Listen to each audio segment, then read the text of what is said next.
Olá, envolvido com Cristo! É uma alegria ter você aqui para mais uma videoaula abençoada. Se você ainda não é inscrito neste canal, aproveite agora para se inscrever. Ative o sininho para não perder nenhuma novidade e, claro, compartilhe este vídeo com seus amigos e familiares. Assim, mais pessoas serão edificadas pela palavra de Deus. Sejas muito bem-vindo à nossa videoaula sobre a lição 8 do terceiro trimestre de 2025 da CPAD, classe de adultos. O tema é uma igreja que enfrenta os seus problemas. Texto áureo. Escolhei, pois, irmãos, dentre vós 7 varões de boa reputação, cheios do Espírito Santo e de sabedoria, aos quais constituamos sobre este importante negócio. Atos capítulo 6 e versículo 3. Verdade prática. Uma igreja cheia da sabedoria do Espírito age sabiamente para resolver conflitos de relacionamentos. Introdução. Nesta lição, aprenderemos como a igreja primitiva enfrentou e solucionou conflitos internos, destacando a importância da diaconia no serviço cristão. O crescimento da igreja trouxe desafios sociais e culturais, mas os apóstolos, guiados pelo Espírito Santo, instituíram diáconos para auxiliar no cuidado dos necessitados, sem comprometer a pregação da palavra e a prática da oração no ministério. Veremos que a igreja deve equilibrar sua missão espiritual e social, reconhecendo que ambos os aspectos são essenciais. Que possamos refletir sobre a importância do serviço cristão e como podemos aplicá-lo em nossa igreja local. Nesta lição, exploraremos a diaconia bíblica, um ministério essencial de serviço na igreja, que nos ensina sobre o serviço ao próximo. A Bíblia nos mostra que a igreja, mesmo em seus primórdios, enfrentava desafios, mas a busca por soluções em Deus era fundamental. A criação do ministério dos diáconos não foi para estabelecer uma hierarquia, mas para organizar o serviço social na igreja, mostrando que todos os líderes são chamados a servir. O que realmente importa no reino de Deus é a disposição em servir, independentemente do cargo ou tarefa, pois o serviço é a essência do trabalho na igreja. Palavra-chave: diaconia. Tópico 1: a identificação dos conflitos. Item 1: conflito de natureza cultural. Lucas cita um conflito entre os gregos e hebreus, Atos capítulo 6 e versículo 1. A referência neste texto aos gregos está relacionada aos judeus helenistas, isto é, que haviam emigrado para outros países e que, por conta disso, falavam somente a língua grega. Por outro lado, o termo hebreus era uma referência aos judeus de Jerusalém que se comunicavam principalmente em hebraico-aramaico. Havia, portanto, uma barreira de natureza cultural por conta da língua. Essa barreira cultural trouxe um conflito de relacionamento entre os crentes da primeira igreja. Isso fez com que os apóstolos, logo após tomarem conhecimento do problema, buscassem uma solução. Eles não podiam deixar a igreja de Jerusalém se desintegrar por conta de barreira de natureza cultural. A unidade da igreja não pode ser ameaçada por conflito de qualquer natureza. Item 2: conflito de natureza social. Lucas explica que, em razão daquela diferença cultural, as suas viúvas eram desprezadas no ministério cotidiano. Atos capítulo 6 e versículo 1. Aqui fica evidente a natureza social do problema. As viúvas de fala grega estavam sendo negligenciadas na distribuição diária. O conflito se instalou e precisava de solução. Fica em evidência que a igreja não é só um organismo, ela também é uma organização. Ela tem sua esfera espiritual, mas também social. Era, portanto, essa parte social que estava em desequilíbrio e precisava de cuidados. Item 3. Qual é a prioridade? É muito comum a ideia de que o cristão deve cuidar apenas da esfera espiritual e negligenciar a social. Cria-se dessa forma um entendimento nada bíblico de que a primeira deve ser privilegiada e a segunda negligenciada. Assim, por exemplo, um evento musical recebe grande atenção por quanto mexe com as emoções, enquanto um trabalho social numa igreja local carente conta com poucas adesões. Negligenciar os mais necessitados é um dos pecados denunciados tanto no Antigo Testamento, Isaías capítulo 58 versículo 6, quanto no Novo Testamento, Mateus capítulo 25 versículos 35 e 38. Não podemos ignorar a situação social dos menos favorecidos e pensar que, dessa forma, estamos adorando a Deus em espírito e em verdade. Sinopse: a igreja primitiva enfrentou desafios internos que exigiram sabedoria para manter a unidade. Tópico 2: a delegação de tarefas. Item 1: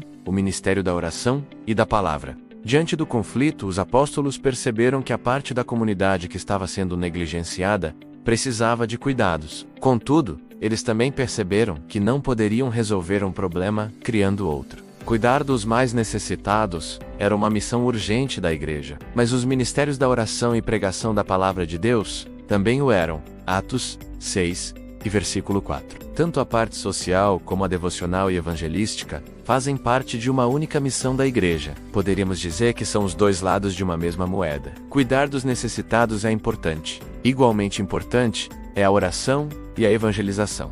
Item 2. Não há conflito entre tarefas. Não podemos ler Atos 6 como se o ministério da oração e da pregação estivessem em oposição com o ministério de serviço social. Não há essa contradição, onde um é considerado mais espiritual e o outro menos. Tudo faz parte de uma única missão da igreja. Assim, se a igreja ora e prega, mas não cuida dos necessitados, ela falha em sua missão. Da mesma forma, se a igreja se torna apenas um centro social, negligenciando a oração e a pregação, ela perde a sua essência, deixa de ser igreja de Cristo e, por isso, também falha em sua missão. Item 3. A diaconia. O parecer dos apóstolos foi que eles constituíssem pessoas habilitadas sobre o que eles denominaram de este importante negócio, Atos 6 e versículo 3. É, portanto, uma referência ao serviço ou diaconia, identificado no versículo 3 como servir às mesas, Atos capítulo 6 e versículo 3. A palavra diaconia tem a ver mais com a função do que com a forma. Assim, em Atos 6 o que está mais em destaque é a função exercida pelos 7 diáconos, do que o cargo ou ofício ocupado por eles.